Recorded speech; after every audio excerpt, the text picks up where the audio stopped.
আল্লাহ রব্বুল আলামিন সূরাতুল হিজরের 43-44 নম্বর আয়াতের মধ্যে বলেন, ওয়া ইন্না জাহান্নামা লামাউইদুহুম আজমাইন, নিশ্চয়ই জাহান্নাম তাদের প্রত্যেকেরই প্রতিশ্রুত স্থান হবে। এ বন্ধু, হাফিজুরের দালালি ছাড়ো।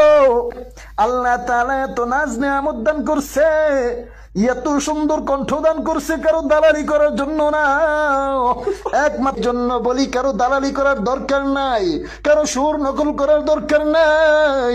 আল্লাহ তোমার যে সুর দিছে ওই সুরটা নিয়ে সন্তুষ্ট থাকো। এরে তুই যে আমারে নসিহত করলি, তোর গলায় তো হাফিজুরের আওয়াজ শোনা যায়।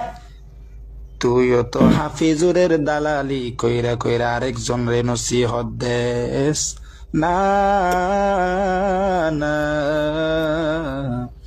আরেকজনের দালালি কইরা কইরা অন্য জন রে নসিহত দিস না। ভালো হয়ে যাও।